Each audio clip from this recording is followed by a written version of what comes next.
You wear many hats. You're a wrestler, you're a fitness entrepreneur, you're a boxer, you're a Strictly Come Dancing reality TV star, you're an actor. You had to give an elevator pitch of who Anthony Ogogo is.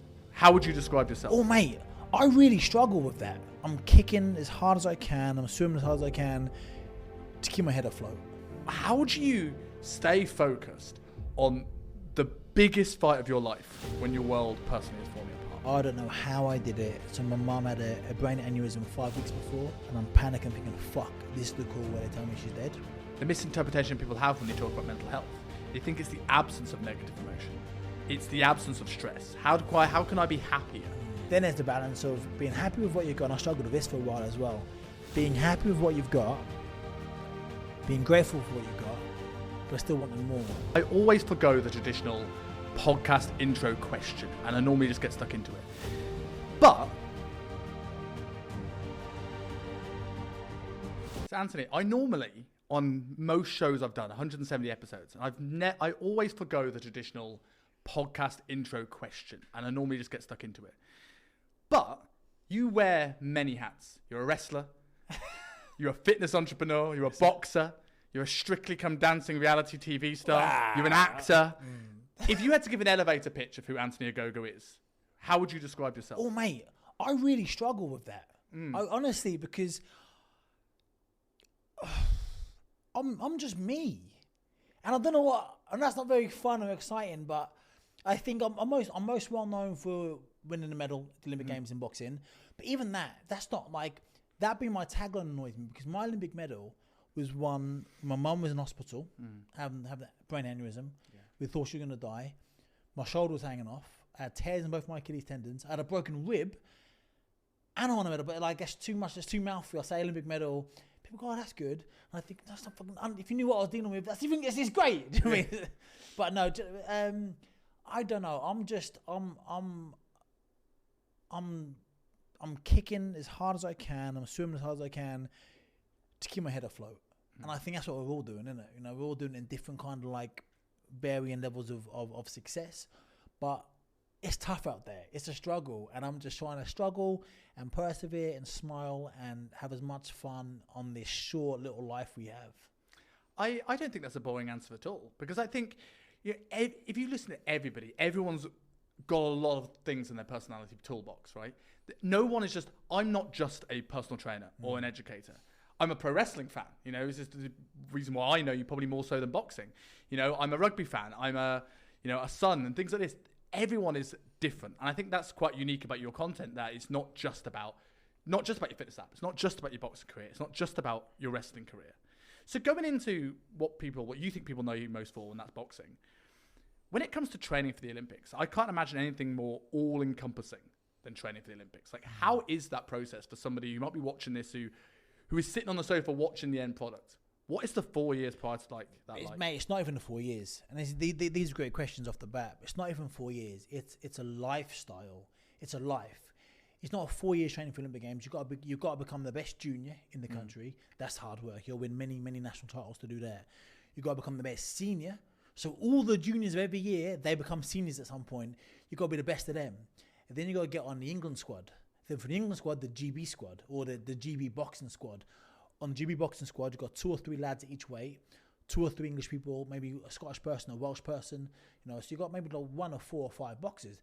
Then you've got to be number 1 GB boxer. So then when you have a number 1 GB boxer, I was talking to a friend of mine today, my physio, and this weekend coming is the Olympic qualifier, and in athletics. And athletics, you think you send 2 or 3 each discipline, 2 or 3 go. You got to get the qualifying time. If you don't make the qualifying time, they can pick 2 or 3. That's not like that in boxing. In boxing, you've got to qualify, right? You got to qualify. So in the Olympic Games, I believe each demographic, each geographical region gets 8 boxers per weight category. And Europe is by far, I mean, Cubans are great. Cubans are really good. Americans are decent. Kazakhstanis are really good. But Europe has the best boxers by far. The Russians, the Brits, the Ukrainians, Azerbaijanis, Armenians, Lithuanians, like Irish are really good. So like, it's really hard to qualify. You've got to be top 8 in Europe to qualify over 2 tournaments, either the World Championships or the European Olympic qualifier. And then you go. Then you go to the Olympic Games. then you're fighting the best of the best. And it's hard, mate. Training for the Olympics, but the 4 years up into it, so it's on the GB squad. It's arrive on a Monday afternoon time. I'd wake up and run myself on a Monday morning. On a Monday, it's normally a bag and pad session, so hitting the bag, hitting the pads, all the rocky stuff. And then on a Tuesday, Wednesday, Thursday, we're the same. Wake up early, run, come back, stretch, recover. And then lunchtime, or late morning, it was a shadow box technique session. So what I would do, if I've boxed somebody, a lot of analysis as well, right? So like a lot of watching tape, because that's training in itself. Watching tape, studying, learning. I love that side of things. I loved it. So we do a tech shadow boxing session. So three 3-minute rounds. So 9 minutes, really short, really sharp. And then you're boxing, either the coach is at the time giving you an imaginary opponent to box, or your own one in your own head. So it's short, sharp, and it's hard. We'll go down for a weights session, and then go back to have some lunch, and then come back in the afternoon, and that's the hardcore boxing session. That's the skipping, that's the bags, that's the pads, that's the sparring session. Normally we spar to start when you're fresh. That's the quality work, and then hitting the bag, hitting the pads, doing the groundwork, exercises and stuff. And then in the evening, I was always good at my weight. So in the Olympics, I boxed at 75 kilos, 11 stone 10. And then we had a 5% limit. You had to come in you had to stay within 5% of your weight. So I couldn't go over 78.5 kilos. If you were over your 5%, you come back in the evening and sit on the bike or skip and do what you got to do to shed some pounds. But on Thursday or Friday, whenever we would leave, we'd wake up in the morning, we'd do a strongman run. The strongman run was, we had a 200-meter indoor track downstairs at Sheffield EIS, the English Institute of Sport. Then in the middle, we'd have like med balls, sled, all the hard stuff. A lap in, heavy work on there, a lap, and can't do that over and over and over again. And then that would just bollocks us. It's really, really hard. Then in the afternoon, late morning, we'd spar, maybe like an hour and a half rest, and then jump in the car and drive back home. Have a day off at home, back the next week. And we'd also do a lot of training camps. We'd go to Bourget in France, we'd go to Kazakhstan, go to Russia. In Russia, 3 times for camps, 2 times for competitions. Training camps where it's like sparring against like the people you're boxing against. It's hard, mate. Took a lot over those years. I took a lot of punches to the head. It's hard, man, against the best boxers in the world. And the thing about amateur boxing, right, quote unquote, Olympic boxing or Olympic boxing. Commonwealth, Europeans, Worlds, everyone's the best. I mentioned earlier, like, you got to be the best as a junior, then a senior, then in your country. So you're boxing the best of the best. Every fight, even if you fight a Moldovan, I fought a Moldovan and I beat him, but God, they're just strong.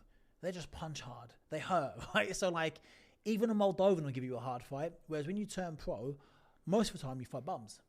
I shouldn't say bums. You fight enhancement talent, as we say in wrestling, to make you look good. And then you have competitive fights, of course. But in the Olympics or in amateur international boxing, every fight's a hard fight. So, yeah, man, difficult days, hard days, but some of the best days of my life. Well, why was boxing the sport? Like, I can't imagine personally volunteering to get punched in the face. I can't understand that mentality. What is it about that was appealing to you? Mate, there's nothing else like it. There's nothing else. We chatted earlier. Off camera and talk about wrestling. I love to walk out the curtain, hear that noise and the buzz of the crowd. That's amazing, and I love it. It comes second to having a really hard fight and you win, and that pure emotion, especially when you're fighting for your country as well. Olympic Games, there's it's the grandest stage of them all. It's not WrestleMania, it's the Olympic Games, right? The granddaddy of them all. But looking back now, listen, I grew up in a house full of women, mum, 4 sisters, and that's not normal. That's not the normal background for a boxer, for a fighter. But also, we had a very difficult upbringing. It was really hard. My mum did an amazing job with me and my sisters, but life was hard growing up, and I had a lot of anger, and I'm rubbish at a million things. I've always been good at sport. I've always been fit. I always work really hard, and I've always been quite smart, very intelligent. So that's the ingredients to make a great boxer. And I played football to a high level. I swam at a high level. I played rugby to a high level. I was just that kid that good at sports. Yeah. Shit at loads of things, but good at sports. And then I found boxing when I was 12 years old. And then when I first walked into the gym, I hoped I'd be good because I was good at everything else I did, sport-wise. So I hoped I'd be good, but there's no guarantees. But when I walked into that gym, I was like, this is me now. This is, I for the first time in my life, I felt at home. And yeah, I mean, you talk about, so it's funny in the mentality. You were like, you think you said you would never volunteer getting punched in the head. Whereas me, I'm like, I talked to my agent about this last night. I said, all of a sudden, you get told off as a kid for hitting people. Don't hit your sister. You can't hit Johnny at school. I know, Then I go to boxing and I hit people, and rather than getting told off, I'm getting commended. I'm getting, from my coaches, do it again, double jab, for the body shot. I'm getting instant gratification. And then when I win a title, I get my name in the newspaper, I get my name on TV, I get trophies, I get money eventually. It's like, wow, it's mad. It's like, and I couldn't believe as a kid, I'm allowed to do this. And I'm hitting people, getting all my frustration, a lot of anger as a kid.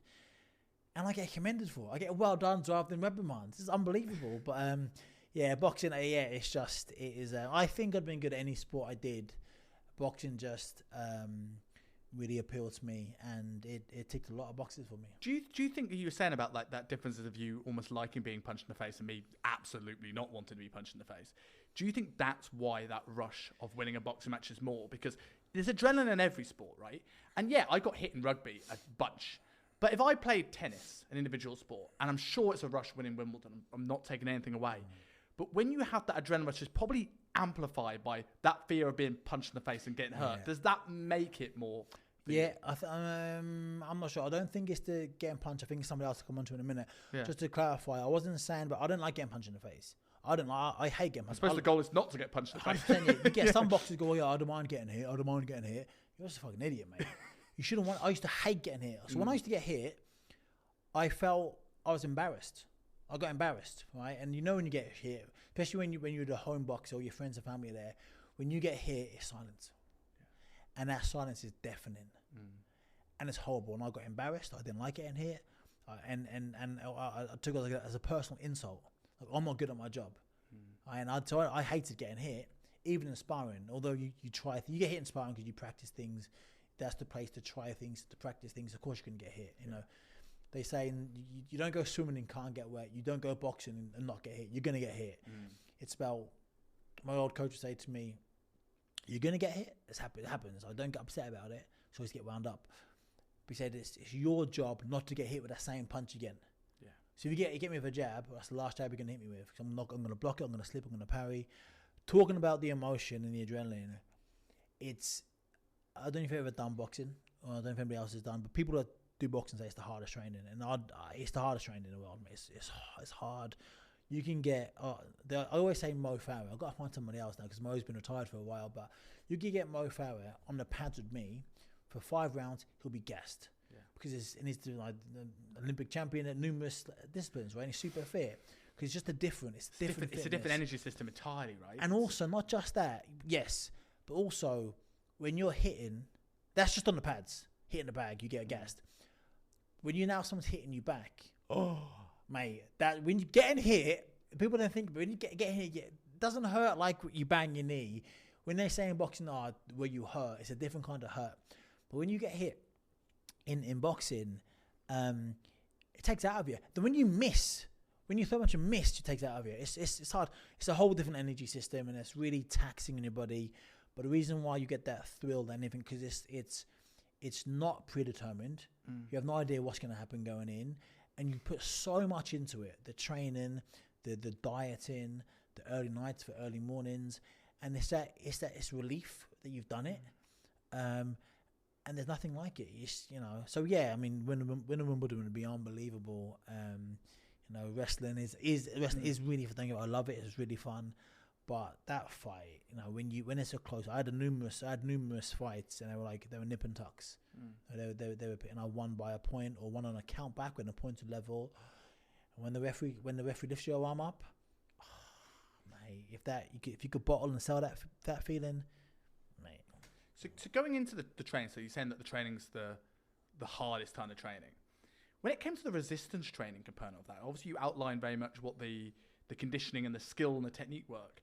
How did that look? Was there any specificness to boxing in your weight training, and how intense and high volume was it? Because weight training, especially for boxing as well, you need to be strong. You need to have a decent amount of muscle mass, and you can only grow as much muscle mass as you can recover from. Of course. But it doesn't sound like you had much chance to recover.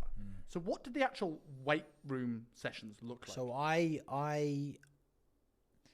again, the old adage, if I knew then what I knew now, I retired, my career was ravaged by injury. Yeah. 3 shoulder dislocations, Achilles problems, other things than the eye curtailed my career. The eye was just really bad luck, but the muscle and the soft tissue that injuries I had, again, I spoke to my physio about this today.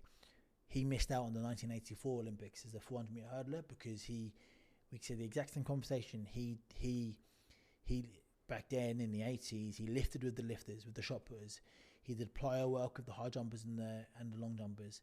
He did his speed work with the sprinters. 400 meters is kind of like everything. He did his stamina work with the middle distance runners, and that's the same as me. In the GB squad, I was in the heavyweight group. So middleweight, they did you in groups. The smaller weights for medium kind of size weights. I was middleweight, so it should have been 64, 69, 75 kilos, and then heavies were light heavy 81 kilos, heavy 91 kilos, super heavy 91 plus. But Obed Wakongo was lazy, and he was a light heavy, and I was the opposite to lazy. So we switched. I said, can I go with... So I was in the group with Anthony Joshua, Simon Validi, and me. We were the heavy group. So I switched with Obed, the light heavyweight. Because I lifted, because I just like to lift. I like to work hard. And knowing what I do now, I trained far too hard. I'm sure, I presume... So I know now they use heart rates monitors, and they use like recovery stuff. So they're more up to speed with things. But back when I was on the squad, we were high tech because we had Man United's nutritionist, and he gave us protein shakes after training. Like that was cutting edge. That was cutting edge, right? Boxing, I often say, is a dinosaur sport. Well, a lot of things like recovery stuff, like HRV, which is now really, really popular in most sort of sports, and certainly in MMA. The ability to take HRV, you needed huge machines only 10 years ago. Now you can get it on your wrist and you can get it in a chest strap, you know. So it's to be able to know where your nervous system is and know where overtraining is so easy today. Like I teach it to my coaches, where you could use someone's resting heart rate, HRV, blood pressure to know when you've pushed someone's training too far, to know when to pull back and deload. But I suppose when you were training, it was push until you hit a wall, like a dislocation or an injury, and then have to reassess. 100%. And there's some lads on the squad, a lad called Fred Evans. Fred Evans won silver in London. Fred Evans, a travelling lad from Wales, so talented, man, so good, lazy as fuck. And it annoyed me, Fred. And I like Fred. I like him, like the family. They're a real good boxer. I like Fred, but there's 5 GB coaches on the squad at the time. I think it's like 8 or 9 now, maybe 10. Fred had his own boxer, his own trainer, because he was so lazy that if he didn't have a coach on him, the whole session, he'd just toss it off. He'd just do nothing. But they knew he was a medal hope, and he won a medal, right? So it kind of paid off. But if like the 15 lads would get 4 coaches, he'd give his own coach essentially, and he hated it because he had to work all the time. But it worked for him. Things like we used to stay at the Premier Inn over the road to the training facility, and different weeks in different beds. That's not good for you. If I only know what I know about sleep, that different. Like there's so many things now, but that's life, right? It's like when you. I train too much, too hard. We'd have a day and a half off. I'd rarely have a day. So in my head, I was like the old school mentality. It's a dinosaur sport. If you train hard, you get good. If you train hard, you get good. And I was training, and I was throwing my eyeballs to the wall every session. Every session, we're training 3 or 4 times a day. Every session can't be eyeballs out because you need to recover. And the word, if I said to the coaches back 15 years ago, hey, I've got a miss one, I've got to recover, I'd be off the squad, right? And it's not in my nature to go half in that session. Like go half as like maybe throw half as punches, or maybe pretend I'm throwing a hard jab but not throw a hard jab. That's just not me. And some boxers did do that, and it used to annoy me how these boxers would go to tournaments and win medals, and on the run in the morning we do one day we could do like a long one, not 5-6 miles, longer one, oftentimes mainly on the track. Another thing as well, like I had bad Achilles. I had 4 Achilles surgeries after when I turned pro. They ran me to death. Like I'm not a runner, and you can get. So I spent on when I turned pro, I was always on the Versa Climber, always on the rowing machine, changing up my cardio, like modalities of cardio, and my body grew. I liked it, changing things up. I couldn't run anymore. I can run now. I don't run now, but I got back to running. But it's a hard skill to get back though, right? Because there's a lot of impact that's going through the hip, the knee, the ankle. You know, I've had clients and coaches who have clients where they want to run again, and it's a really hard thing to build back in. It takes a long time, especially if you've got a history of inflammatory issues like Achilles issues and tears and injuries. You know, it's a lot of stuff that you have to work on. It's a challenging thing. So that's why I'll throw a little, I'll drop a little plug now. But my app I've been telling you about, like we'll talk about my app later, I'm sure. Sure. But I do short sessions now. Short sessions, my app's all 7-minute workouts. Get in, work hard, get out. Get in, work hard, get in, get the benefits, the physiological and mental, emotional benefits of working out, and then get out. After spending so long doing long, heavy duty sessions, 1, my body can't take it anymore. And 2, I don't want to do it anymore. And 3, we get older, and our time gets less and less and less, and I want to maximize my time. Yes. Yeah, exactly. I mean, I take the same route. Like my background is more in bodybuilding, not to a competitive level of bodybuilding, but sort of photo shoots. Certainly got as lean as a bodybuilder. And the older I've gotten, the more I've lent into bodybuilders like Dorian Yates, Mike Mensa. You've heard of Mike Mensa, and they're very much the high intensity bodybuilding. Now, obviously, these guys did a lot of low volume, high intensity, and they were on all sorts of drugs, not just anabolics, but also things that, like, you know, I think Mike Mensa was known for doing a lot of meth. He was amped up to the max. But I've almost leaned into that way of training, of being efficient, being very, very hard, and getting out and recovering, rather than doing a lot of junk work. And like looking at like now, like with hindsight, now delving into the fitness world, building an app and researching and studying this area, what's your stance on overtraining now? Because you'll get people that'll go, you got to be careful of overtraining. And yet experienced, I have done more than you ever will in a lifetime. Like you can make a fair argument with your track record that overtraining isn't a thing. Like people don't even know where the limits are. But also you've had massive amounts of injuries. So where's your stance on this now? Well, good question. I think it's a stance. It sounds a bit of a cop out, but it's not a cop out. We're all individual and we're all different. Yeah. So what I can take and withstand, you maybe couldn't, or vice versa. So I think it's down to the individual. Looking back, and it's the thing with boxing. I mean, I used to train my arse off. I used to cut from. So I mentioned earlier about staying within the 5% limit. That was hard. I was on a 24/7 diet to stay 78 kilos. Dehydrating, sweat baths, saunas. I used to have hot baths, my sweat baths, right, rather than the sauna. I don't like saunas. But the heavy, hot, 20-minute hot bath, lose 2 kilos in it, easy, before weigh-ins and stuff. After training, it's the not recovering for me. You know, it's to cover. You can train as hard as you can recover. And the thing is with us, like when I was a pro, I'd run up to like 13 and a half stone. Boxing 11 stone 6. So when I turned pro, the middleweight limit for professional boxing is 72.5 kilos, 11 stone 6. So I'm losing almost 2 stone each time I fight. How do you manage that without affecting your performance so dramatically? No, well, you don't. Ultimately, it does affect your performance. Like I felt brilliant. So how I did it in my head. So everyone's different. My friend George Groves, former world super middleweight champion, George would take a lot of weight off last minute. So he'd train heavy. So we'd spy. He was the weight above me. So I was 11.6. He was 12 stone on fight night. Well, on weigh-in day. On fight night, I'd go up to.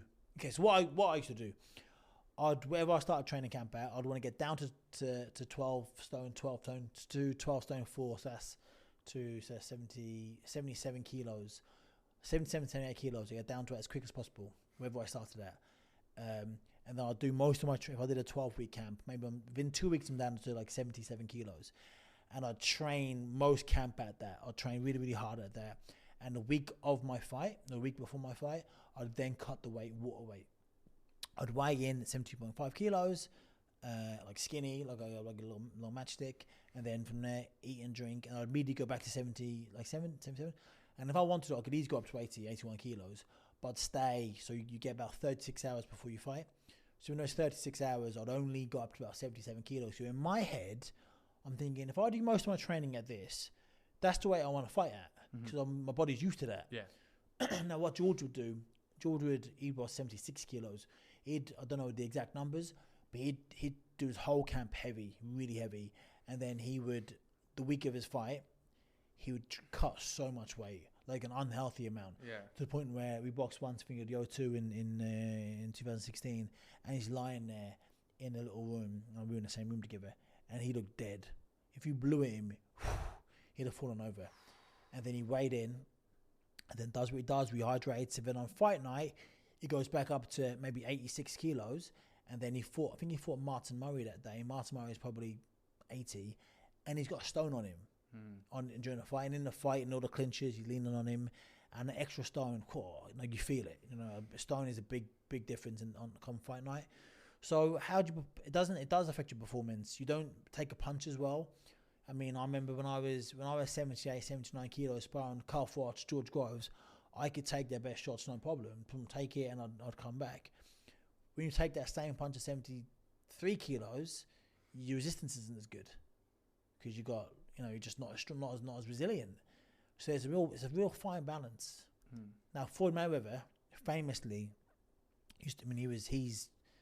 there's been maybe 5 of him in the history of boxing. He was so good. But Mayweather, he'd walk around to 147, which is 67 kilos, welterweight. He'd walk around at it. He'd walk around and box it the same way. He'd put no weight on or lose no weight for the fight. He was so good. Right? He was a different kind of different breed. Not many people can do that. So yeah, I mean, it's hard, really hard. But that's part of the beast. But that is why, when you win a close fight, that's why that feeling is so rewarding, because you're putting so much into it. Even things like going to bed thinking about the fight. I don't really. I do think about wrestling, but like when I got my brain on, I'm thinking about wrestling, or when I'm studying table and watching my opponent or whatever. But when I go to bed, I go to bed. I go to bed. Night time now. I'm gonna go to bed. I'm not on my pillow going, oh, he's gonna do this and I'm gonna do that. It's switch off. Boxing is a lifestyle. You can't really switch off from it. It's for that 12-week camp. It's you're all in. And if you're not all in, you're going to get knocked out. So you mentioned the night before. How much truth is the old wives' tale of you asked before a boxing match you've got to abstain from enjoying yourself? Yeah. So does that actually make a difference? I think so. And you know what? I think so. And I don't want to be the one to find out. I don't want to get a bang and get knocked out. You know what I mean? I don't have sex and think, oh my god, I shouldn't have turned on my laptop. That's the reason why the match was thrown, right? Yeah, exactly. And listen. So I used to say maybe not 12 weeks, maybe for the last 6. Remember once, me and my ex, we had a little roll around, and I had a hard spar that day, and this actually put me off it. This is the reason why I think I even waited more than 6 weeks, because we had a little roll around that night, and I sparred that day. I took a massive punch from a lad called Danny Dignam right on my nose, right on my beak, and my nose really sore, and then it was kind of getting good, and she nutted me accidentally. I was like, and my nose is bleeding, and I was like, oh mate, and so after that I was like, now I can. Got more damage from that than you actually got from the match itself, right? Exactly. So you mentioned, one of the things I noticed that you promote heavily on the fitness app is mental fitness. Yes, right? Sir. And I think, correct me if I'm wrong here, but I bet a lot of that's down to what you went through during the Olympics. And you mentioned your mum not being well. Yeah. And how do you stay focused on the biggest fight of your life when your world personally is falling apart? Like, how do you even manage that? I mean, I don't know how I got through it. I'm getting tingles now, just as you mentioned, and chills up my spine, as you mentioned it. I don't know how I did that in 2012. I don't know how I did it. So my mum had a brain aneurysm 5 weeks before. I sat by her bedside. So I'll tell you the full story. Condensed. I sat by her bedside for a week. So before Airbnbs, I was in a B&B, right, in Addenbrooke in Cambridge. I was out of the Olympics. I didn't throw a punch. Didn't do anything. And then they said to me, just go home. Like she's stable, but in a coma, but she's stable. I go home, and I was with my wife at the time, ex-wife, and with my girlfriend at the time, became my wife. Now my ex-wife, it's still raw, so you know. and we lay in bed, and I got a phone call at 3 a.m. Now I'm my mum's next of kin, so I look at my phone, wakes me up. The first time I've been home in best part of 10 days. And Adam Brooks, and I'm panicking, thinking, fuck, this is the call where they tell me she's dead. I didn't want to answer the phone. She hadn't said, I answered, I'm here, answer. So I answer it. And my heart's beating.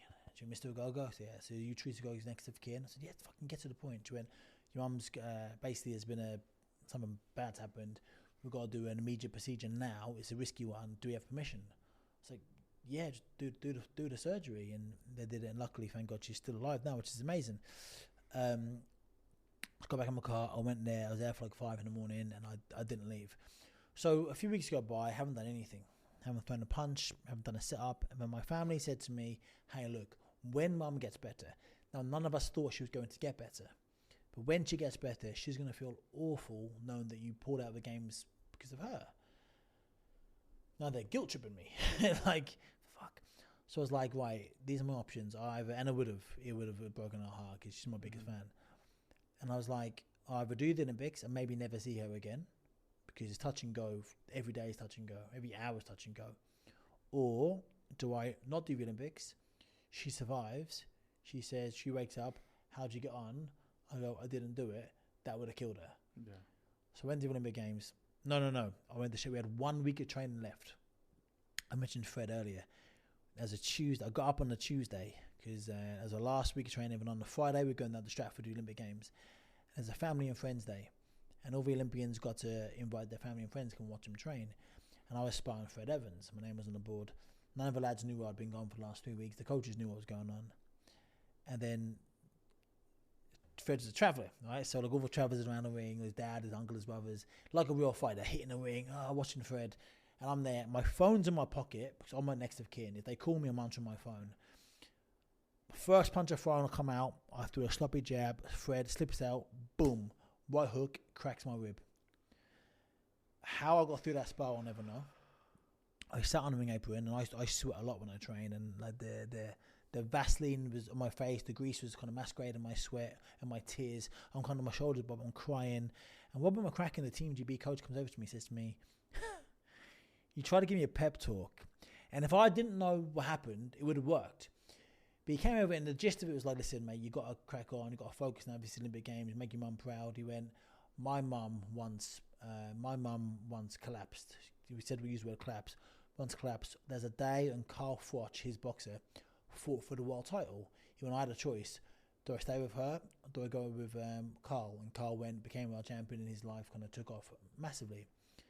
And he walked away. What he didn't know that I knew, his mum died of a brain aneurysm. And I read that. So Rob's come to try to give me a pep talk, and all I've heard was, fuck, mum's going to die like your mum. Oh. And I sat there, right, crying, shoulders bobbing. My right shoulder was dislocated, and it came out a few months before the qualifier. Didn't have time to rehab properly. Came out again in my 6th pro fight, so that's sub-locked, that's bouncing around. I had tears in both my Achilles tendons. I'd have 4 operations on them in the following 2 years. Every time I stepped, it was pain. I had a broken rib, and my mum was going to die. And that was my Olympics.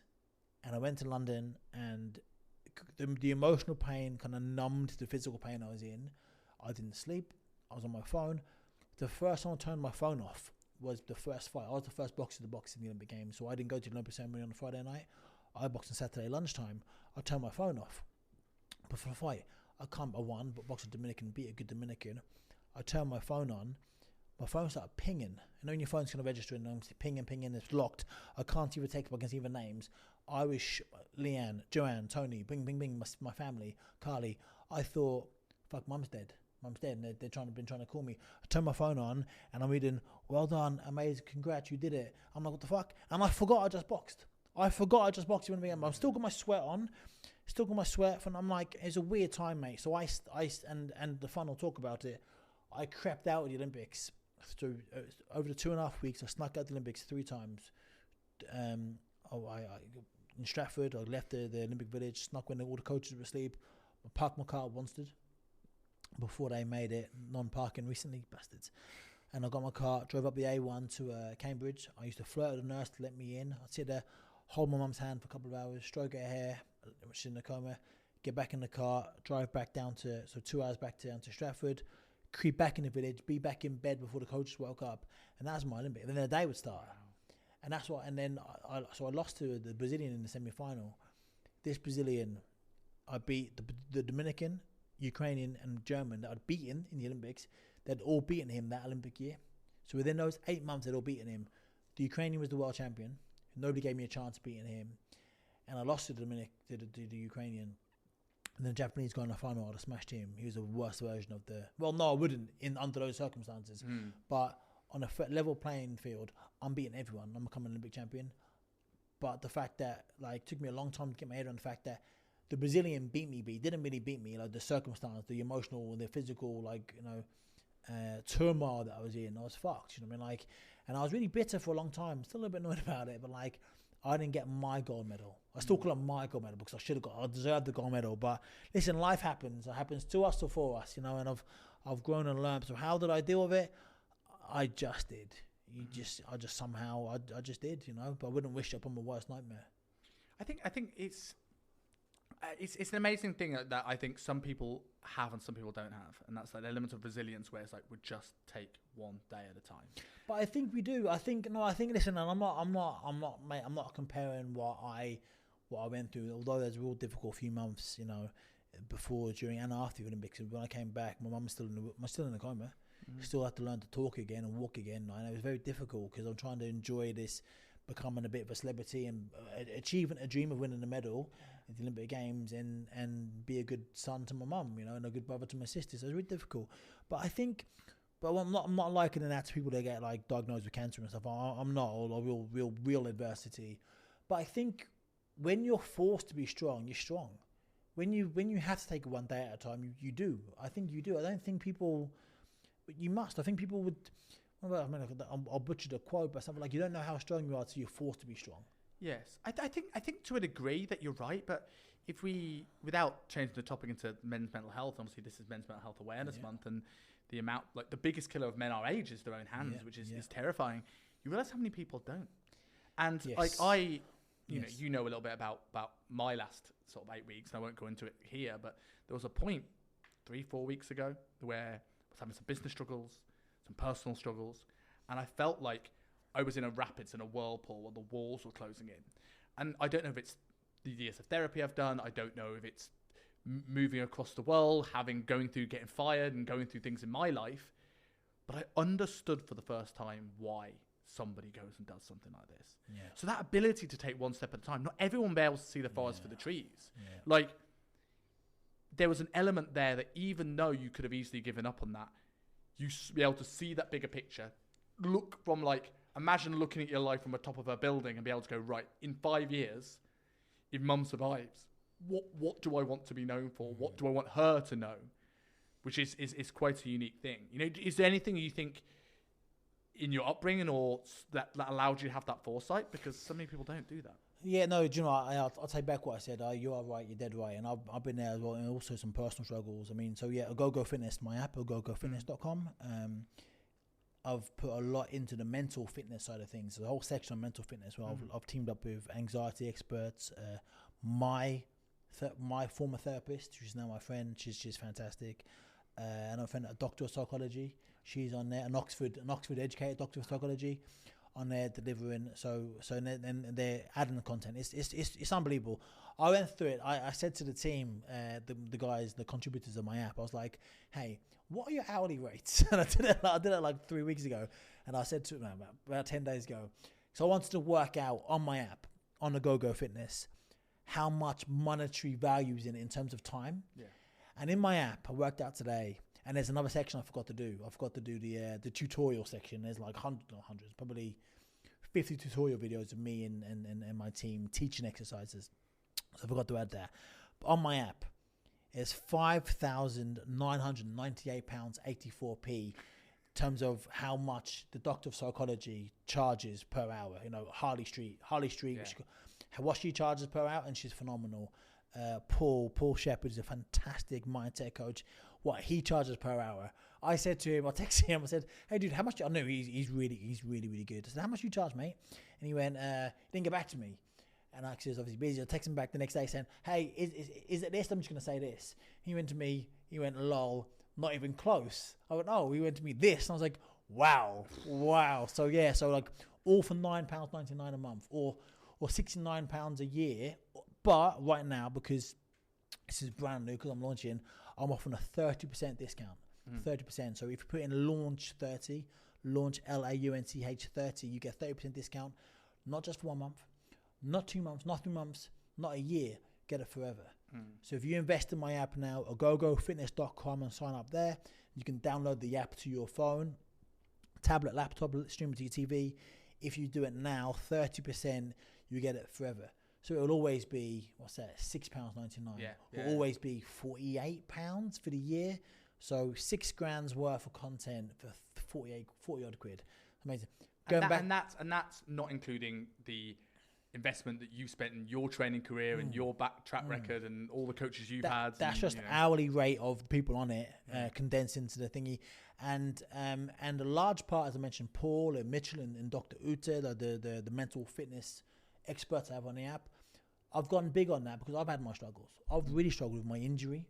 I've struggled letting go of boxing, being forced to retire when I'm 27 years old, the peak of my powers, haven't barely earned £1 in the industry, in the sport, when the next fight was worth $500,000 and the one after that was $5 million. I saw it, like I hurt my eye, and £17,000, £17,000, I hurt my eye. I spent $100,000 on surgeries for the next 3 years to get back in the ring, never got back in the ring. The one after was $500,000. One after that was between $3 and $5 million, fighting for the world title in Las Vegas. Like my career, I mentioned earlier, Carl Froch, he won the world title, his career change. Anthony Joshua beat Klitschko, his career change. George Groves beat so-and-so, his career change. Oh, that was my career. The fight where I hurt my eye was a run-of-the-mill. No fight's an easy fight, but I mean, I would have done him in 4 or 5 rounds comfortably, The next fight was that fight for me. My career's about to take off, and I never got there. So I really struggled with that, and I'm not struggled with the bitterness, with the unjustness, the unfairness of it all, the injury. My injury was misdiagnosed, and the wrong surgery was done, which I never got back in the ring, but it delayed a 6-month recovery to never boxing again. So I really struggled with that, and also relationship stuff. As we've spoken about, we touched upon it earlier. Like I've really struggled. I getting divorced to my wife when we got together 14 years old, together for 20 years, unbelievably hard, right? And it's just, so I get, so going back, I get the struggle, but that's why it's so important in my app, in Ogogo Fitness, that I've invested equally as much in the mental side of things, because as you know from what you do, and you're obviously an expert as well, if that's not right, that doesn't matter. Doesn't matter what this is. If your head's not right, then that's your restrictor. And that's the way in anything. You could be the best actor in the world, but if you think you're shit, then you're not going to book that gig. Do you mean you got to believe? You got to believe and have a strong mindset. And I call it mental fitness. I post mental health because mental health has been stigmatized a lot. I love fitness. You hear the word fitness, you know you can be. We've all been there. We've all been a bit slobby. I've been a bit slobby. When I retired from boxing, I got out of shape and I was in a real bad place, both physically and mentally. And the link is so profound. And I was a right slob for a while, and my mental health struggled, my physical health struggled. And we've all been there where like we feel a bit shit, then you go and do a park run on a Saturday morning, or you do something and you get fitter. We understand if we work hard, we get fitter. The exact same thing applies to your mental side of things. If you invest some time, a short amount of time in your mindset, doing some gratitude or doing some meditations or whatever it is, if you invest in this, it gets fitter. And we need to look at our heads the way we look at our bodies. Invest in it, we get fitter, we're healthier. And when I say fitness and what Ogogo Fitness is all about, fitness, if you're fit, if you're fit when you're 670, you're able to walk up that hill and sit on the park bench and have a bag of chips, right? I mean like English chips, not American chips. So I go bad like fish and chips on the bench, right? Yeah. And you enjoy the afternoon with your spouse or your grandkids. If you're fit, when you're able to go on the floor and play with your kids or your grandkids, that's fitness, right? And the same thing with mental fitness. If you're mentally fit, if you're mentally strong, in my opinion, and my takeaway is, you're able to deal with the daily challenges that we face on a daily, and they're always there. Like today alone, I've been stressed out numerous times today alone. often telling them stories where I'm still haven't come let go yet. But if we go through shit every single day, and the more mentally fit we are, more mentally robust we are, we can handle them better and let them go easier or deal with them better, rather than the little thing messing up your whole day. I think that's the misinterpretation people have when they talk about mental health. They think it's the absence of negative emotion. It's the absence of stress. How can I be happier? Well, like I had a great guest podcast, a guy called Dr. Pat Davidson, a fantastic strength coach from New York City. And he, the first episode I had with him, I've had him on a few times, and he started talking about his addictions to alcohol and drugs and things like this. And he gave this great analogy, like mental health's like climbing a mountain. The first time you go into the shadowy side of the mountain, you think it's never going to end. And then you go into the light side of the mountain and you think, oh, it's never going to end. And as you get closer and closer to that mountain, the dark sides become shorter, but the light sides also become shorter. And it's not having the absence of stress or the pursuit of happiness. It's knowing that, look, I'm going to be sad at times. I'm going to be angry at times. I'm going to be stressed at times. But I'm aware of it. And I can remove myself slightly and just be able to look at it. Like I said earlier for your story, be able to look at your situation from an outside view looking in, as opposed to being caught up in the eye of the storm and being caught up in it. But looking at the stuff that you've done, whether it's, say, you said gratitude, you said meditation, if someone is listening to this, going through the hard time, whether it's divorce or injury or whatever it is, what were the biggest levers that helped you get through things like retirement? What's things that got you through? And this isn't a plug. This isn't a plug. It really isn't about fitness. And that's when my fitness app was born. I mentioned earlier, I stopped. I'd only ever trained for, I was a boxer for 18 years. I swam nationally at national level. Before that, I played football. I'd never gone to the gym to work out. I was either eyeballs out training for something, or I was relaxing a week in between fights just to recover and like be a normal lad for a week. I never went to the gym. For my mental health. I had no idea that what I was doing when I was boxing, I was keeping those demons away. Every time I punch a bag or hit a heavy bag or lift a weight, I'm keeping my demons away. And then when I wasn't doing it, the demons were getting me, and they were all over me. I got a vision of rats kind of swarming me. That's what I like, and I started exercising again. That's when my app was born, in the darkness of 2019, 2020. That's when my idea, my app was born. It took me a while to get to a place where I could actually do it and flesh it out. And it's I exercised. I found by accident. I went to South Weald Park. I was living in Brentwood at the time in Essex. I went to South Weald Park, and I was there, and I was angry, and I screamed. I started punching a tree. All my years of boxing, I've got no scars on my knuckles other than that when I punched a tree on my left knuckle, and I was bleeding. And I sat down. It was raining. And I sat down against the tree, and the bark was in my back, and my fist was like kind of bleeding a little bit, but I felt something for the first time, because I hadn't felt it in ages. I retired from boxing. I was having issues at home with my missus at the time, and I felt something. I don't know. It wasn't pain. It was a lot of pain, but I felt something other than pain. I was numb to the pain. I struggled, man. I really losing my identity was really difficult, and I'd been a boxer, and that was my identity. Anthony Ogogo, the boxer. This, and I lost that, and on my app, Dr. Uta, I found a fantastic psychologist, a wonderful woman. She's done like a masterclass series on thinking and how we're addicted to thoughts and the way we think, and changing the way we think. And and I was there in the studio when she was doing it, and I was fascinated. Listened to her, going, wow.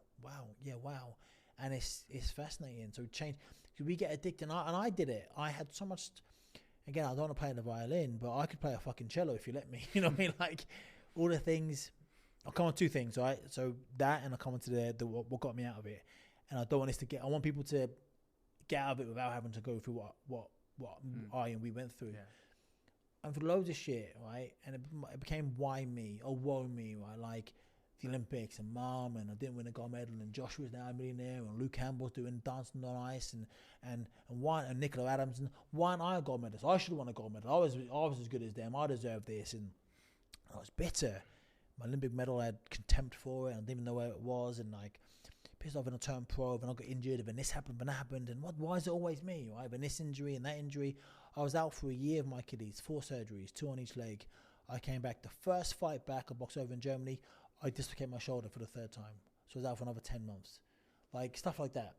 My coach wasn't giving me the time I needed. I trained by myself. I was going to spar with world champions, sparring.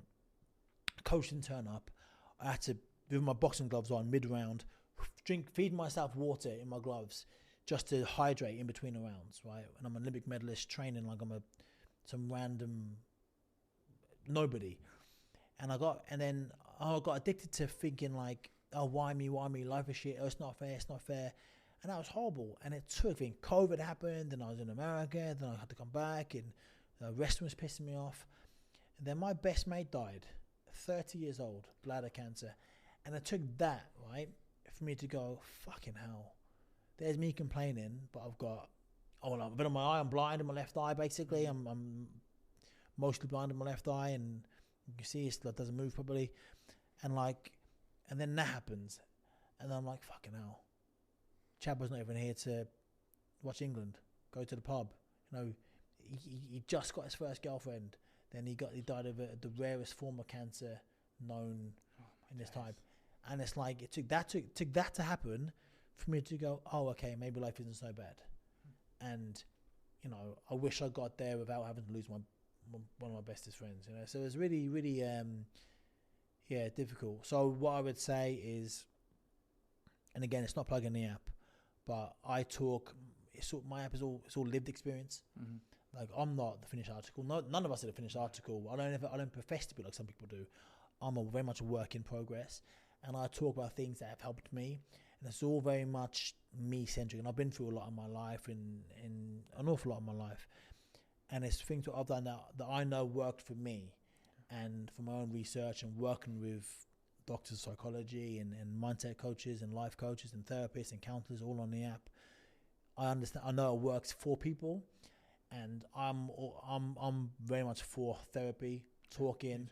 You know, if you're not ready yet, I know it can be like a quite a big thing, especially for men, to do a big bridge to gap, and or gap to bridge, a big gap to the bridge, and you know, maybe listen to videos, listen to small things, you know, privately, until you're ready to take that step.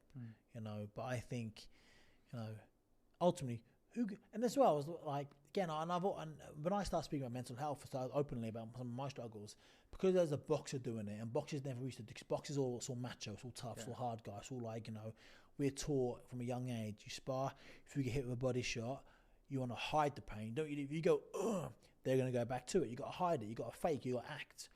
And that's what boxers do, live their lives going, oh, I've had a great training camp, I'm going to smash him up. Training camp was shit, you got a bad elbow, you got a bad neck, you got a black eye, didn't spar for 3 weeks because you've hurt your hand.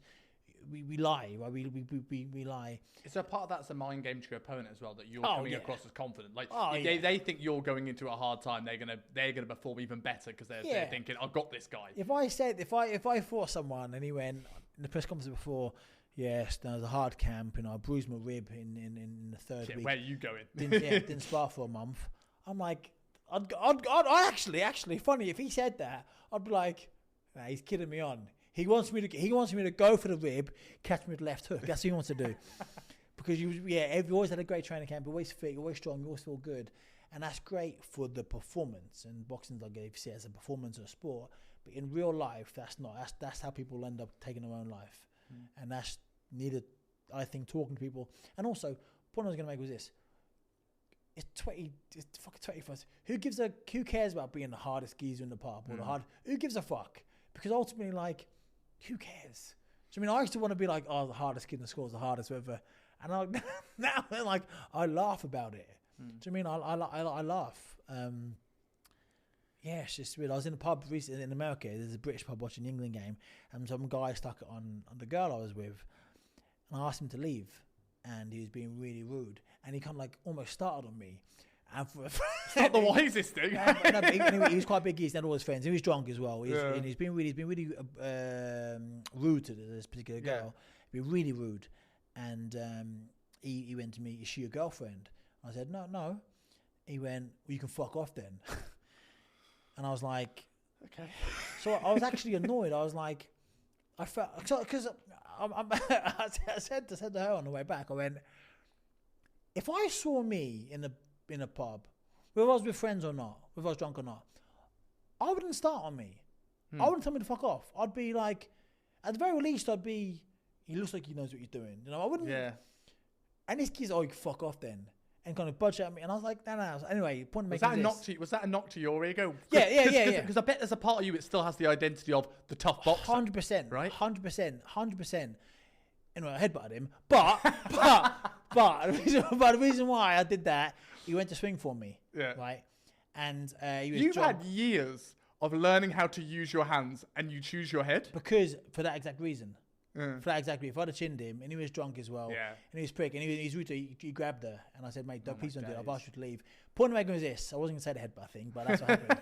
But like, I had this thing in my head prior to that. When he told me to fuck off, I thought, and my ego was like, who the fuck are you talking to? And I felt for a split second the need to give him a slap. But who wins from that? Right, who wins from that? Anyway, I've asked him to go. He moved that way. He went to swing for me. So I didn't have. I gave him like a push through the head, and he stumbled back because he was drunk. And then the bouncers dove in and kicked him out. Him and all his friends out. Yeah. And they thanked me. And one bouncer heard me say that I wasn't my girlfriend. So the bouncer, he was there the whole time. I had no idea he was behind me the whole time, which annoyed me. He could have stepped in much earlier, right? Yeah. But he said to me, because he said to me, like, you know, often we rarely get men stand up for women when they're not together. So I think he respected the fact that, like, we weren't even an item, and I told the guy to just not be rude, because you don't grab women. No. Especially you don't make people feel uncomfortable. That's not okay. And also being a woman, like, in a pub and watching the England game with a friend had gone to the toilet, so she's by herself, and this big guy, drunk guy, comes over and being rude, like, that's not cool. Come on, mate. So I didn't know. I pushed him in my head, and he went to swing for me, and I was like, if I hit him, I'd be in trouble. My mum always worried about me going out. She went, don't hit anybody, because she had a dream once I hit somebody and they cracked out on the floor and died. And I was like, so I always had that in my head. Maybe it was a lie. Maybe she said it to me. But I never punch anybody, because it's, life's fair. I've done my hard yards. Yes. I want to have a good time now. I want to go watch England and enjoy the game without dickheads threatening to film me in. Yes. And so my ego is bruised on the last thing, driving home thinking, I wouldn't start on me. Do you get, because especially when you're back in the UK, right, if you're going out for a few beers, there must be, especially around Euros time, where there's a lot of people that always want to fight. Being someone who's, quite a well-known boxer, there must be people wanting to have a pop because you're Anthony Ogogo. But I think I look so different now to when I boxed. I'm almost twice the size. Yeah. I used to walk around about 85 kilo. I'm now like 100. So I'm a little bit bigger than I was. But I've got long hair now. I've got a beard now. I couldn't grow a beard before. Yeah. And I never had long hair before. So I look different. So I don't think... I'm not really... I'll keep my head down. Like I mentioned, the point I'm making is I've got nothing to prove. Like, I've done everything. And the same thing with wrestling. We might talk about wrestling in a bit. But like, in wrestling, if you there's a lot of, I don't want to be mean to anything, but there's a lot of like fake tough guys in wrestling. Yeah. They've never had a fight in their life, but maybe they think that they have, because they get maybe wrapped up in the whole wrestling thing, because wrestling, like, it must be hard. Like, when you're playing a character, that character must bleed into your real life. I play a character. I know it does, because when I first went to America, I was like the bad guy anti-America, and I started it kind of bled into my real life a little bit as well. It was all like jovially, but still. That must be a weird thing going to, because I've been a wrestling fan since I was 9 years old. I probably watch more things about the behind the scenes of wrestling now than I actually do the wrestling itself. So I know there's some incredibly tough people in this industry. But for my thing, it is a incredibly athletic, almost EastEnders meets stuntman world, but it's not. It's a predetermined sport. Going into that world as an actual tough guy, from your background. I mean, was there animosity towards you for that? Like, because you were, I don't want to say legit, because it's not like wrestlers aren't legit, because of course they are. Yeah. But, is that with that ego of what some of them might have? I don't think, I think maybe, obviously no one's going to say that to my face. I didn't like you because you're a boxer. But I think people didn't like the fact that I came in a good spot, because, again, no one's ever said that to me, but I think I came in a really good spot, wrestling one of the top guys in AEW. I don't think it was the box. I think people were like, they've been busting their ass for years, like doing the indies and stuff, and I've come in and I understand that now. I get it, because I've been in the business for a little bit. I didn't get it at the time, but I was actually making this point earlier. point I'm making was this. Backstage in AEW, I'm like a big kid. I get along with everybody. You've got to really go something to piss me off because I just don't care enough. I want to have a good time in my life. I was a moody prick as a boxer for years, always dehydrated, always hungry, in a bad mood, always hurt, injured, and I must not have been that fun to be around. I'm a big kid now. I have a great time, and if you saw us all backstage, me messing around, being funny, like playing, like flirting with the girls or being silly with the boys, whatever, you wouldn't think I was the Olympic boxer because I don't. What one might think a boxer does, right? You know, go around being tough, snarling. That's not me. If it kicked off, I can switch real quick, you know. But I don't want to. I've got nothing to prove. I've done everything I want to do in my life. This is all bonus to me. So like, I've got nothing to prove. I haven't got to pretend to be a tough guy because I know if it does kick off, like, my natural instincts will kick in because you don't lose that. You don't lose that, and I know what I can do. But yeah. So that's and funny. Somebody mugged me off recently, and we haven't got that relationship where you can mug me off. And I won't say it was a year or so ago, but like, I won't say what happened. It wasn't that bad. But I was like, oh, I don't think he knows. I think he sees me as the wrestler rather than what I really am. Yeah. And I was like, okay, cool. So he's got his one. Next time he's gonna get a rude awakening. But he's got his one. But everyone, like, yeah, people, yeah, it's just. But I mean, I respect people in the way I want to be respected. You just respect people. The weird thing about wrestling, everyone respects you if you're above. If you're below, they're kind of like, you know, it's a weird hierarchy thing in wrestling. Yeah. And I'm like, that's strange to me. Yes, respect your elders. Yes, if Arn Anderson comes in, give up your seat to Arn, or Jake Roberts comes in, yeah, of course, do that, you know. But how do you even define below in wrestling? Because, for example, I heard you recently talk about Dean Malenko, which is one of the greatest wrestlers ever, right? We shared an Uber together this week. We had an Uber, so at 5:08, no, before that, the flight was to 5. At 3:30 a.m, we all got an Uber. I went, Dino, let me come in with you. And he's so funny, man. He's so funny. Dean is such a funny man. And he's got Parkinson's now. He's got Parkinson's, Dean. He's got really bad. But he like, you know, he's got his little Zimmer frame. They call it a walker in America. But he's sharp as a tack. So funny. He's always like buzzing around. He's an absolute legend, that guy. And we got on quite well. And we shared an Uber from the airport to the. And I pinched him like you. I was a wrestling fan my entire life. And Scott is what he's backstage. He's now a trainer, a coach at AEW. And so but I saw again, another fantastic wrestler, which you would consider below because he was a small tag team wrestler. But well, he's no different from somebody who is a former world champion. Really, there is the element of maybe promo connection with the audience, but there must be a skill set in being a lower card wrestler that's completely unique. Right? So Dean Malenko, listen to this. So I'll tell you much of my Dean Malenko, so funny, so charismatic, a proper laugh, mate. Like get on with the men and the women. He's so funny. And I said to him once, Dean, I was like, and I just ask questions. And I got this thing where because I'm like, didn't grow up in the business, I can ask questions and play in the, like hard point ignorance a little bit. Yeah. I got Dean, so why were you like boring when you were like a wrestler? Because he was the boring guy, right? Yeah. And he was like, mate, he said that was my gimmick. I went, you're so fun backstage. You're so funny and so like charismatic. Why were you so dull when you wrestled? He went, I was a heel. That was my job.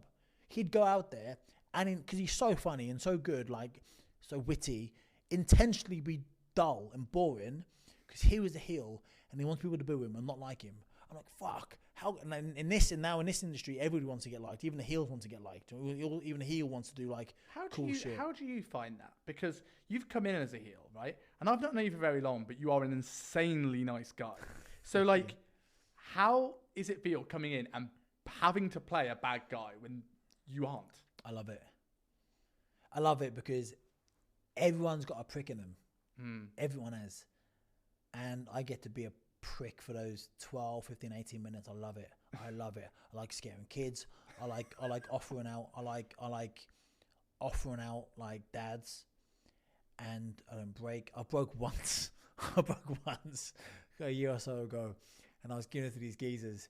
And I can't think of what he said, but he said it obviously has been, and also when I've been over in America the last 4 years now, we're different. Americans and British, we're different. We're really different. And it's like things we say are different. Our mannerisms are different. The verbiage we use is different. And like this geezer obviously been in, like the word geezer, I called somebody a geezer once. They got offended. What the fuck? I got a geezer. Oh, geez, come down. And he got offended. And what the fuck? And I said I think I said to Nyla Rose, and Nyla went, geezer in America means old stinky man. Old man smells piss. Like an old man, like old pissy man, right? But we are getting chance for bruv now, thanks to Mr. Ospreay. Yeah, we are. You know, like that. There is nothing more satisfying than turning on AEW and just hearing Americans shout bruv. Yeah, it's that's funny. Fantastic. That's funny.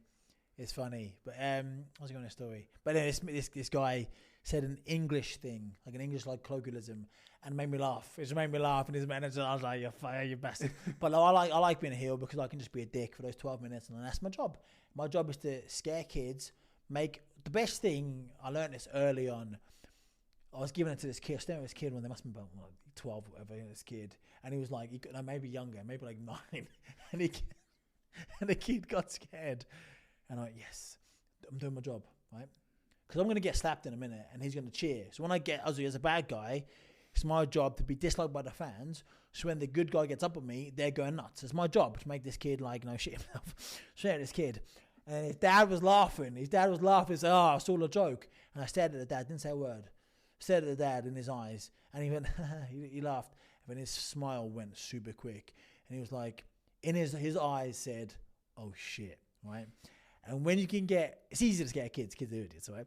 But when you can get a man, we can get a grown man go, oh fuck, I thought this was fake, but now this is real, I'm a little bit scared. When you can make a grown man get scared, that's the best feeling in the world. And then you know you're doing your job. So when you get in the ring and some babyface comes down and lights me up and throws me over the top rope, he's going to be cheering because he scared my kid. You know, he's an arsehole and he scared you as well, mate. Yeah. Do you think it's easier playing a heel than a babyface? It is because I sound arrogant. I'm a good babyface. I've been a babyface in Progress in London numerous times, and the fans there really like me. So I do. I think it helps, obviously, the fact that I'm a British flag when I'm in America. It helps that kind of those things. But again, like when I do Progress stuff, I've said a few like Queenie things, and they all booed. So I think they're kind of like, I think they're very much a non-royalist audience. You know, but it's easier to be a heel because it's easier. I think, just think of real life. It's easier for someone to dislike you than like you. You know, you stand on someone's shoe on the tube. Oh, he hate you. If you say to some guy, "Oh man, I did it once." So I said to a guy, I was in a really good mood, and this guy had some fluff in his beard, and I had some fluff in my beard recently, and no one told me. I went, "Oh mate, you got some fluff in your beard." I didn't get it. It has been a beard. So he got a fluff in your beard, and he got it himself. He looked at me, and I thought he was gonna say thanks. He looked at me like I was a dickhead, and went and turned around. I was like, "Oh, I was only trying to be nice." So I'm trying to be nice, and this man doesn't like me. So it's easier to make someone not like you than actually like you.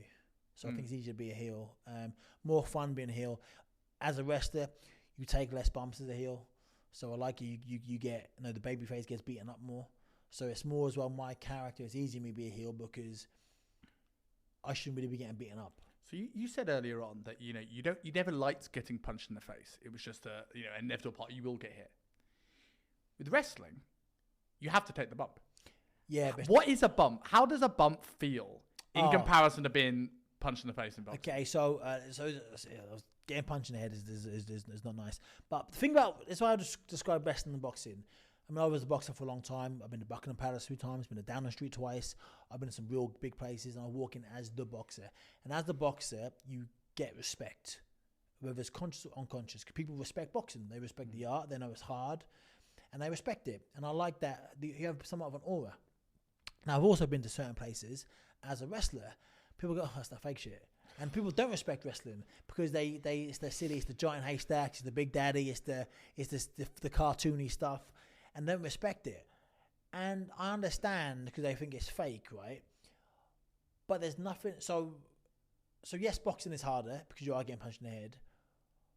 But people respect boxing. Wrestling's really hard, really, really, really hard. I've picked 2 really hard careers. People don't really respect it because they think it's fake. But there's nothing fake taking a bump. I always say it's predetermined. It's predetermined, yeah. The chops hit. The chops, mate. The chairs hit. I've been left scarred with chops. Like I don't get chops. Who gave you the hardest chop of your career? A guy called Baron Black. He's an independent wrestler called Baron Black. He's a black dude, right? He's got these black, coarse, leathery hands. Like he has no idea what moisturizer is. Let alone ever used it. He hit me. It's like getting hit with tree bark. Oh, mate. And he scarred me. Oh, JD Drake, he can chop hard. We had a match with JD. I'm a bit of a bitch here. I've been a bit of a bitch. We had a match with JD Drake. But it's the thing, I don't care. This is the thing, like people, a lot of wrestlers wouldn't say this because they're trying to protect his image. I don't give a fuck. If it kicked off, I'd probably win in real life. So I can relax. I don't mind kind of showing some invulnerability because I think men, as we've said this earlier, we don't show vulnerability. And if me, a tough guy, apparently tough guy, and I don't care. I don't see myself as a tough guy. I see myself as me, but people want to think I'm a tough guy. If I show vulnerability and say, yeah, I'll go therapy, I don't care. You know, I seek help. If I do it, that means Liam from Doncaster can do it, you know, who's not like a well-known tough guy. That's me, thanks. And then later on in the match, he gave me another one, but we didn't plan another one there. But it hurts. I don't want to get chopped. And I don't. So as a heel, the rule is, and then he chopped me out, threw me out, and Anthony Henry kicked me so hard, man. I'll send it to you. He kicked me in the chest so hard. Goodness me. And there's nothing fake about that. Yeah. Friends with Satnam Singh, 7'4". He gave me a choke slam. 7'4", his arm must be 3 foot. So I was 12 foot. I'm 100 kilos, 104 kilos. 12 foot, I'm in the air, getting slammed to the floor. Nothing fake about that. So a bump is when you hit the mat. The first bump I ever took, I went to a wrestling school in 2017 for my stag do. I didn't go to IB, I went to Norwich Wrestling School for my stag do, and I saw one of the lads, Ricky Knight Jr., who's a really good wrestler. He did a choke slam bump. He jumped up really high and bumped. So I've done it. Oh, I'll do this. Like, it's my stag do. I'll have a laugh. I did it. I didn't tuck my chin. Boom. Concussed myself. Back of the head. If you don't tuck your chin, mate, you're seeing stars. Literally cartoon stars above your head. So, bumps aren't pleasant, mate. I mean, your body does get conditioned to it. But, I mean, when you take a tackle from somebody, you know, you see in wrestling, you drop down, leapfrog, tackle. A tackle is when you basically shoulder butt somebody, you know, in their chest. And, man, that's not pleasant. And then you got to eat the tackle. Then you got to throw yourself back into the mat as hard as you can. And that's the weird thing in wrestling. When you hit the mat, you're throwing yourself against the mat as hard as you possibly can. When I say mat, it's maybe half an inch of foam and just wooden board. And, like, if you ever get to a ring early, an arena early, you see people putting the ring up. It's there, some suspension, board. I went training recently and the ring was a bit shit, and I bumped. When you bump, you slap your hands on the mat as well to make a louder noise and to distribute the weight across the upper back. And my elbow hit the floor, and there's a little crack between the foam. My elbow hit pure wood. I had a big saggy elbow hanging in there where I popped a few bursts. Oh, the pain. They're still sore now. This was maybe 5 months ago. So, yeah, it's the most painful, fake thing in the world. How does the training differ from boxing to wrestling?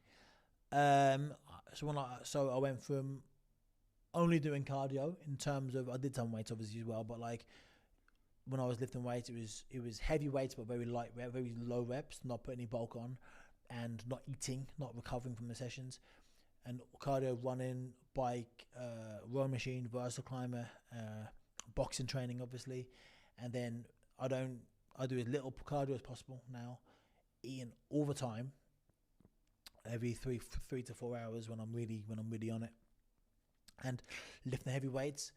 And I go training always once a week. Sometimes if I don't wrestle at AEW, then sometimes twice a week. Wrestling training is hard, and I train with QT Marshall, Billy Gunn. I train them weekly coaches. I trained with Brian Danielson and William Regal for a whole year.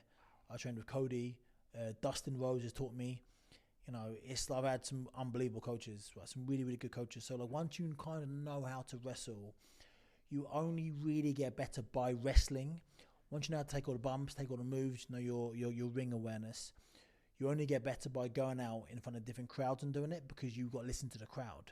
It's not a set script. You do this, I do this. Because if the fans aren't buying it, I had a match once, and there was an enhancement match. I had to basically squash the guy. We had maybe 4 minutes, and he could not get a move in on me. Daniel Regal was doing my stuff then. Regal said, "Don't let him get a move on you. Don't let him get anything in you." So I'd say to the guy, "Hey, listen, mate, we're going to wrestle. You can't do a move on me," which is a bit of a shitty thing to say to somebody, right? I said to him, however, I said, "I'm going to give you a leg drop, and I'm going to leave my leg across here, and I'm going to do the old one. I'm going to count when the referee counts, like really arrogant. Then what I want you to do is in Chicago, in his hometown, so a really hot wrestling crowd. What I want you to do, I want you to kick out and sit up and like really like fire up. So all you're doing in this match is a fire up, right? And then he fired up, and the fans went ballistic. Right? A little bit of hope, and then I had the intuition to go, mate, keep going, like keep going. So we started hitting me and bashing me, and the fans were going really, really hard, and boom, boom, boom, he's gonna hit his comeback. And when I shut him down, the fans went dead. And that's having the ability to listen to a crowd. And Regal said, don't let him do any moves to you. Then when I got back, he said to me, that was amazing. Because I heard the crowd, that they wanted it. It's a heel's job, it's a bad guy's job to get the fans up and then to shut them back down. And that's what I did. So that showed like wisdom beyond my years and experience. And it's fun. It's really fun. It's really fun to talk about. It's really fun. Don't get me, it's just a job. But it's a really fun job. Yeah. And like, how much of a wrestling match is pre-called? How much of the spots are pre-called, and how much like that is it called on the fly? Does it depend on who you're facing and the kind of wrestler you have? Yeah, I mean, Chris Jericho, he's not calling a lot. I know Chris had a match with Dax, a couple of years ago, and both two old school guys, both been around for a long time, had millions of matches. They haven't got a call match. You call it finish, because finish is the main bit, the important bit. You might call if there's a part of the match you need to get over. If there's a part of a match you've got to kind of get some, like, understand. You'll call that, you'll plan that. But it depends who you are. I'm a bit of both. I like to, as the bad guy, and traditionally it's the bad guy's job to call a match. So the bad guy say, hey, we're going to do this. The bad guy's job to lead the good guy around, traditionally. I came in as so normally the bad guys are the experienced ones, and the good guys were the baby faces because they're young and they're fresh looking face and they're new. I came in as a bad guy, so I had to kind of learn to call the matches really early and lead a match. So like I like to tell my opponent, we'll call the beginning bit, and that's normally the good guy's spot. And then we'll call the back end, because that's like the interesting bit. Like any movie, you go to watch a movie, it can be great for the first 90 minutes. If there's a shit ending, you always go, oh, that movie was shit. Yeah. And it wasn't. It's a great movie. Just the endings. People remember the endings. The endings got to be kind of like polished and maybe practiced, or at the very least like spoken about, to get the good camera angles and stuff. Because it's all theatre. That's the other thing about wrestling. It's like boxing, you go in there, even if it's a boring fight, but you win the fight, onto the next round or the next fight. Wrestling is theatre. It's you got to do the stuff and remember the spots, but also entertain, and you got to like do certain. There's some moves that I'll do in a certain position to get a good shot for the camera. But so yeah, I like to tell my opponent, hey, I might do this, I might not, I might do this. So because what you don't want to do is like pick somebody up for a move and they have no idea what's coming, because if we're wrestling, Regal taught me this. My one job is to make you look great. And your job is to make me look great. And if we like each other in real life or not, if we do that, we both win. Because if I beat you and you look great, I've beaten somebody who's really good. If I lose to you, yeah, but I lost to him, but he's really good. If I make you look shit and I lose, I was still a shit person. It's just your job to sell big and make it look good. And then if you both do that, everybody wins. And a good wrestling match is like, win or lose, everybody wins in the end, because everyone looks better after the match than before the match, So I like to let my opponents know what I might do, just so if I pick them up for a move, they're not panicking. They can, we're going for that. I can do that. I know how to sell. If you pick someone up for a move and I then told him what I'm going to do, he might tense up and him or I might get hurt, or the move might look a bit rubbish because he just wasn't expecting it, So I like to be like kind to my opponents who I'm wrestling. But sometimes I'll think but you can talk, right? You can talk during a match. I'm going to do this to you, and it's really cool. It's like a dance. DDP said to me, it's like a dance when I first, and unlike you, so I'm a wrestling fan obviously, but when I was a wrestling fan growing up, I intentionally didn't watch the backstage stuff. I didn't want to know. I didn't want to know what the real names were, who was dating who. I don't want to know. So I wanted to, for that 2 hours, believe that what I was watching was real. Of course, I know it was predetermined, but I wanted to get sucked into it. And it worked. So when I went to AEW for the first time, I had no idea how things worked. Like the politics, I had no idea. And I wasn't really taught. So I must have made so many faux pas, because I did things that I didn't know. Like I said to you earlier, I'd ask Dean Malenko, why were you so boring when you wrestled? Not to be a dick, because he was boring, right? But maybe I shouldn't have done that. Maybe I should, Dean Malenko. But I think he was, no, it's just... I treat people like I respect everybody, whether you're, as I mentioned, above or below, or if you work in a canteen, if you're the I think it's rude when we go to different arenas each week, and when the people who work in your arenas, you tell us where to go, where the toilets are. I thank you so much, appreciate that, because I want to know, because I don't want to be running around Madison Square Garden looking for a toilet. So I treat those guys with respect. Like most do, to be fair. Some maybe don't know, but like it's just common courtesy. Just be nice to people. You mentioned DDP earlier. How has DDP influenced your view of training? He's influenced my life massively. A large reason why I'm doing wrestling is because of him. He was the first person, HIV stuff to me, the heart rates. He was the first person to really kind of get me on this. He was the first person to kind of teach me about eating. Now, it's not great over here, but in the US, like, food's bad. Like, everything I eat is organic. I spend a lot of money on organic because they put a lot of stuff in food that shouldn't really be there. I'm not too sure how it is over here, because once I've got really into the food, I've been living over there for the last 4 years. He was the first person to taught me about that, about rest, about recovery, icing. He was icing back in the 90s when most people would wrestle, go out and do a few lines of coke and drink beer. He was wrestling, putting ice on his elbows and going to his hotel to sleep. That's why he was wrestling for so long, and that's why that's why he's still now at 68, looks unbelievable, and can still go and take some bumps if he wanted to, because he's a beast. So yeah, love DDP. He's also with my app as well. He's got his own DDPY, his DDP yoga app. He's taught me about entrepreneurialism as well. He's taught me about, bugger, I've got to go on Dragon. I just remembered, I've got to apply for Dragon's Den. That's what I was meant to do that today, and I was texting you, that's why I forgot to do it. So I didn't get back to you straight away because I was doing that, and then I got a phone call. He was on Shark Tank, which is Dragon's Den over there. Yeah. And so just remind I've got to do that before I forget. It ends on the 30th. Well, we'll clip that when you get on the show. Yeah. So he's taught me a lot about life. He's taught me, he said, and again, it's wrestling, but it's life. Two things matter in wrestling, and I believe in life as well: work ethic and relationships. And that's what I'm saying about being nice to people. Be nice to the person in the arena who tells you where the bathroom is. Be nice to Tony Khan, the boss who pays you. Be nice to everybody.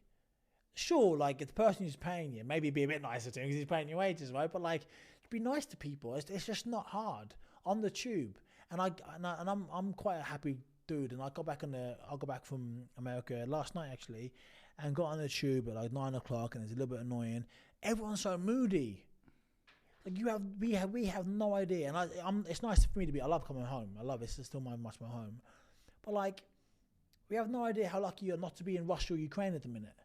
Unable to see your friends and family, like hearing planes going over Auburn or Palestine. Like, God, we're so lucky to be here. I know life is hard. And things are difficult. We're all fighting battles, as I mentioned at the very beginning. But, guys, I think it's about looking what we have and what we didn't have. And that's what I wasn't doing when I was struggling. I was looking I didn't have the gold medal or the money or the fame that Anthony Joshua had. But it's like, fuck, Chapo's dead. I've got life.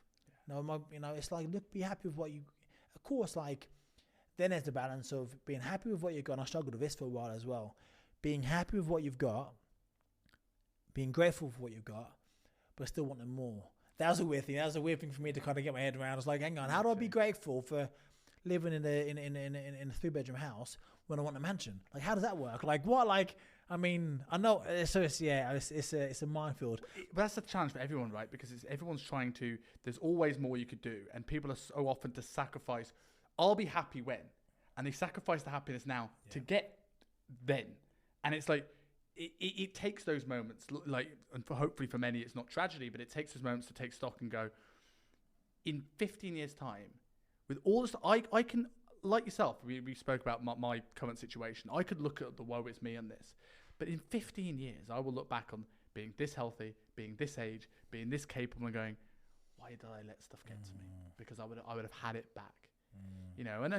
And on that, before we close all, there's one closing question I give everybody that comes on this. Because I've had some of the biggest names in wrestling.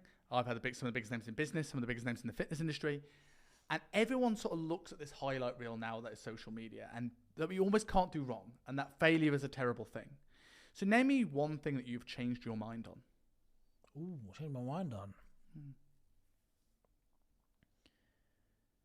Ooh. I could probably think of a better answer if you gave me some time.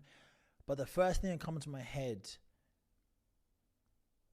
okay, can I have two parts? Of course you can. Thank you, sir.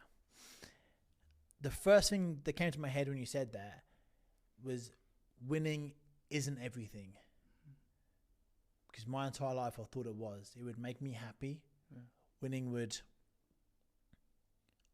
people would love me and like me and care for me if I win. If I'm successful, people want to be around me. Winning isn't everything. Now, it doesn't mean be content if losing isn't good. I don't know.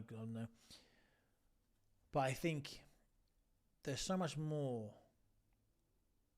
There's so much more than just winning, you know? Life isn't, and I for ages, and I think often of things I've done or said or the way, or my behavior in the past, and kind of cringe. I was never bad, but I kind of cringe thinking, oh, I said that or I did that. I used to, in my head, I think everything's black or white. Because if it's black and white, it's easy. If it's up or down, left or right, good or bad, it's black and white. But the older you get and the wiser you, hopefully you get, more experience, you realize that nothing's black or white. Everything's grey. Yeah. And like, of course, don't get me wrong, I'll go to an extreme here, but like, murder's bad, right? Murder's bad, you shouldn't do it, of course. I can murder somebody. If I found out that somebody was raping my sister or done something really bad to one of my nephews and nieces, and I saw him doing it, like, I'd you know, I haven't got children yet, but if someone had one of my children who walked in, somebody doing something bad to one of my children, I could murder somebody, you know, in that heat of the moment. So it's like, I mean, I don't condone murder. That's obviously very bad. But humans are complex, right? It's complexity. I had a podcast call the other day, and I said exactly the same thing. Have you seen that show You on Netflix? Yes. Right, and you listen to that, how in that first series he was a hero to that young kid, but he was murdering people. He loved this woman, but he was stalking this woman. Yeah. When we look at people, we often see this Disney. They did this, it's bad, they're a bad person. Or in the wrestling, they're a heel, they're a babyface. Where this isn't really the case in real life. It's not even really the case in wrestling anymore. We're really multifaceted. Yes. All of us are. And yeah, I mean, it's like, life is grey. Winning isn't everything. I'd much rather lose and be happy than win and be lonely and sad. You know, obviously the goal is to merge the two, you know, win and be happy. That's the goal. But like you said, I mean, like, people forgo what they want now for happiness when they get there. And don't get me wrong, I mean, it's the balance, right? It's like, I am all for going on a strict diet and eating well and eating healthy. By the way, the app has got like 1,000 meals on my Go Fitness app and like loads of fun stuff like that. And to put a custom workout builder, we can create your own workout. So, you know, go check out my app. You'll love it, I'm sure. But like, I'm all for discipline and not do an easy thing to get the reward at the end. But I'm not saying always have to chocolate bar, because like, if you always have it, it's never special. But I think happiness is really important, and there's no point. What's the point in? I mean, I'm talking from experience. I've done it. I was miserable for so long, so I thought, when I become world champion, I'm allowed to be happy. I never became world champion, and under that context, I'd be miserable forever. And it's like, if I could do it again, I'd find the happiness along the way. And you spend more time in that process. We start today talking about the training for the Olympics. You spent way more time training than you did competing for that. 2.5 weeks. You know, Olympics is 2.5 weeks. So, and how many years we lived up to that? So I think it's that, like we spoke about the whole of this, podcasts have a great way of coming full circle. I always think that if you zoom out and go, right, what am I working towards? I can take one step, but I've got to be enjoying that process some way along the way, because I'm going to spend more time in the process than I am at the destination. So, to close off, you mentioned your app, and we've talked about this here, but if people want to find it, if people want to delve into it, tell us a bit about it. Tell us what people can expect for £69 for the year, or the lifetime discount. Yes, sir. So Ogogo Fitness. So it's not, don't go on the Apple Store or App Store.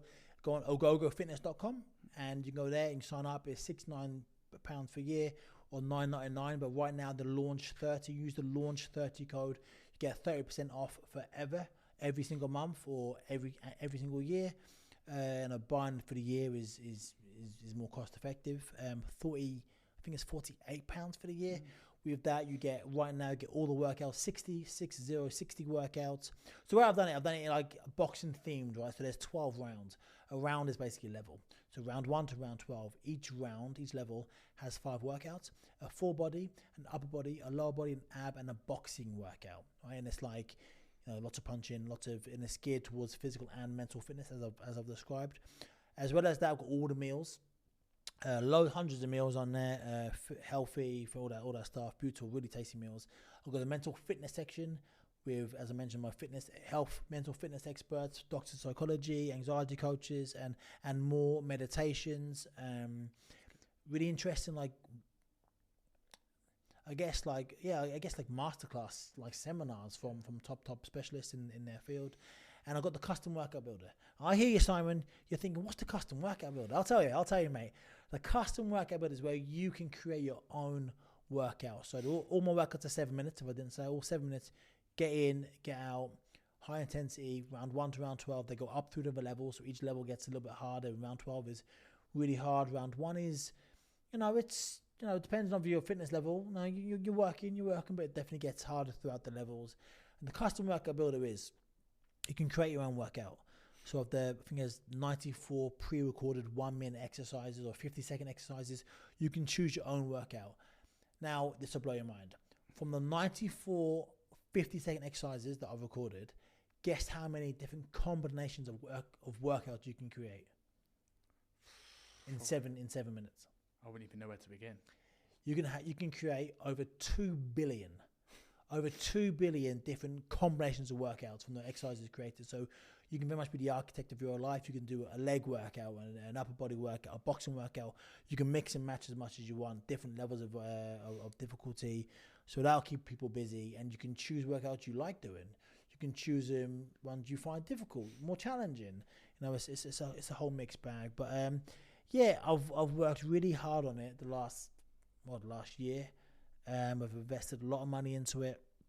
I wanted to be really competitive with the price because I want this to be I mentioned my mum earlier, my hero, single parent, 5 kids. Dad pissed off when we were all young, worked full time. At one point, she was a psychiatric nurse and then a carer. She's a very caring person.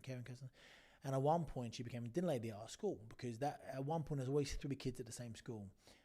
And she got to see us during the day, while she was a carer in the morning, a carer at night time, like making packed lunches for us, making dinner. Amazing superwoman. She never invested in herself because she was so busy. She could have found 7 minutes a day to invest in herself. And I'm thinking, had she done that, would it stop their brain aneurysm, which would have been much more healthier? So I want this to be accessible for CEOs, but also to single parents, 420 seconds of the most important 420 seconds of your day. Give it a go. ogogofitness.com and reach out to me. And it's brand new. Hence the 30% discount. It's brand new. These are gonna be the first people to work on it. It's getting iterated each week. We're making it better. I mean, it's great now, but we're making it better as we go along. And right now, because nobody's on it just yet, other than I think I've got 3 customers so far. I'm gonna be involved. Reach out to me. I'll be the person getting back to you on the DMs on Instagram, or Ogogo Fitness on Instagram, and the emails.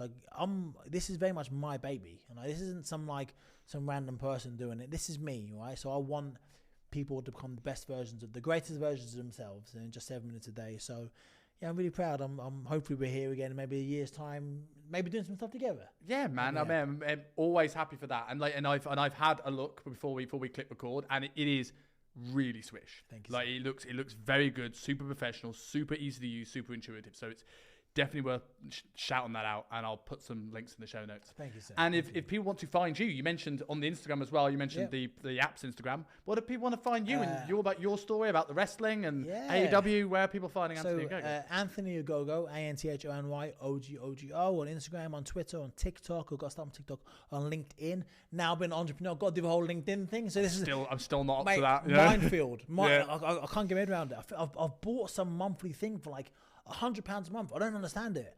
I want to uncancel. I just don't know how to do it.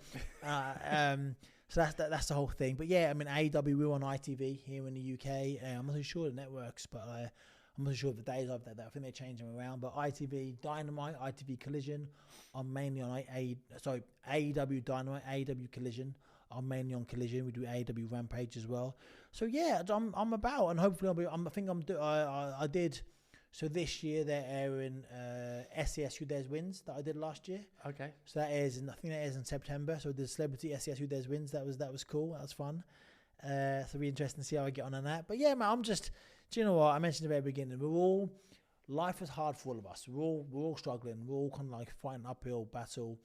But there's so much beauty in it. And the final story I'm going to say, right? Final story in this movie, like a live thing.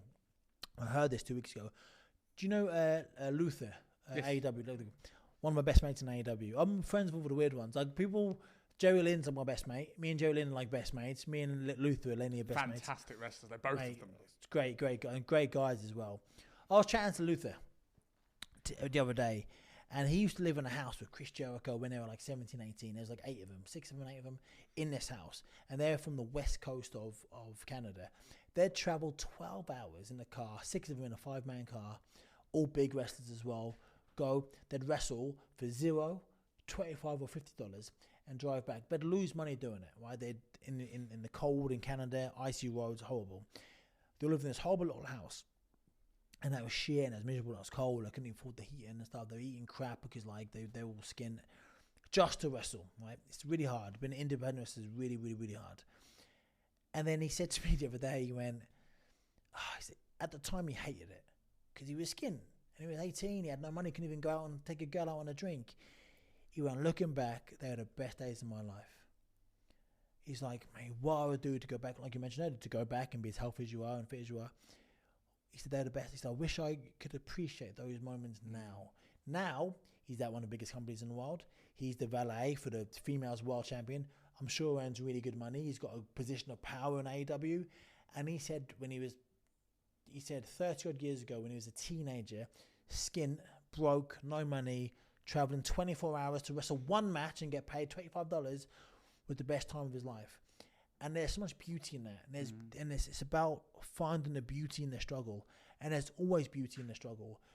And it's important that's what I'm doing now. My thing this year is this, trying to find the beauty in the struggle rather than being in 3 years' time and go, oh, that's actually really fun.